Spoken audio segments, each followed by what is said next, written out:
Hello everyone, সবাই কেমন আছো? দিনটা ছিল হুসুখুসুর জন্মদিন, আর আমরা সবাই মিলে চলে গিয়েছিলাম হুসুখুসুর শ্বশুরবাড়ি। এই প্রথমবার আমরা গেলাম হুসুখুসুর শ্বশুরবাড়ি, আর আমরা কিন্তু আমাদের উল্টোডাঙা থেকেই একেবারে কেকটা নিয়ে গিয়েছিলাম। কেকটা আমার ফেভারিট একটা দোকান থেকে নিয়ে গেছিলাম, সেটা হচ্ছে অনিতাস বেকারি। তোমরা এর আগে আমার অনেক ভিডিওতেই দেখেছো ওই দোকানের কেক আমার খুব পছন্দের। আর এখানে সুন্দর করে কেক কেটে নিচ্ছে আমাদের প্রিয় হুসুখুসু। অ্যাকচুয়ালি হুসুখুসু বলে কিন্তু আমি ডাকি, দিদির নাম কিন্তু পায়েল। আসলে দিদি কিন্তু একজন খুব হাসি খুশি মানুষ, মানে তুমি যখনই দেখবে তখনই মুখে হাসি, তো সেই কারণে ডাকি ওনাকে হুসুখুসু। আর এখানে নবদম্পতির একটু ফটো তোলা হচ্ছিল, হুসুখুসু আর পিডি। পিডির অ্যাকচুয়ালি নাম হচ্ছে প্রসেনজিৎ দা, আর আমরা শর্ট করে ডাকি পিডি। অত বড় নাম নিয়ে আমরা কেউ ডাকতে পারবো না। আর এখানে তারপর পূজা নিয়ে চলে এলো আমাদের জন্য কেক। ঝটপট করে একটা কেকের পিস তুলে নিলাম। কেক আমার প্রচণ্ড প্রিয়, তাও আবার চকলেট কেক, তাও আবার অনিতাস বেকারি থেকে, মানে আলাদাই ব্যাপার। আর তারপরে চলে এলো এই গরমে ঠান্ডা ঠান্ডা কোল্ড ড্রিঙ্কস। দিদি শ্বশুরবাড়িতে এলে না আলাদাই ব্যাপার থাকে বোনেদের।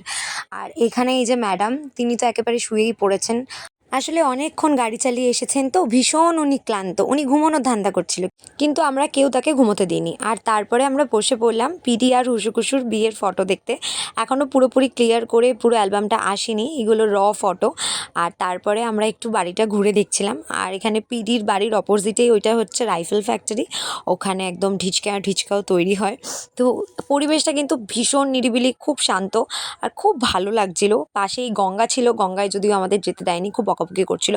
তারপর বসে পড়লাম আমরা ডিনার করতে। আসলে হাতে খুব কম সময়, আবার বাড়ি ফিরতে হবে। আর এখানে ছিল পোলাও, কষা মাংস, চাটনি, পাঁপড়, পায়েস। আর এখানে এই যে সবার পাতের অবস্থা, আমার প্লেটটা কিন্তু একদম ক্লিয়ার ছিল, সব থেকে পরিষ্কার করে আমি খেয়েছিলাম।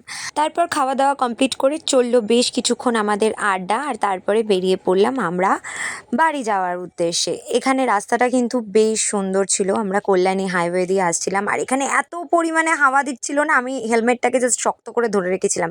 একদিকে আমার হেলমেট উঠছে, একদিকে আমার চশমা উঠছে, আমি ভাবছিলাম এই না আমি উড়ে চলে যাই। আসলে ম্যাডাম এত আস্তে গাড়ি চালাচ্ছিলেন, আমি ভাবছি সত্যি আমি হয়তো উড়ে এবার অন্য কোথাও চলে যাব। তো যাই হোক, খুব মজা করতে করতে আমরা সেদিন বাড়ি ফিরেছিলাম। আর রাস্তায় তারপরে আমরা একটু চায়ের দোকান দেখে একটু কফিও খেয়ে নিয়েছিলাম। এখানেই শেষ করছি ভিডিওটা। সবাই ভালো থেকো, সুস্থ থেকো, এখনকার জন্য টাটা।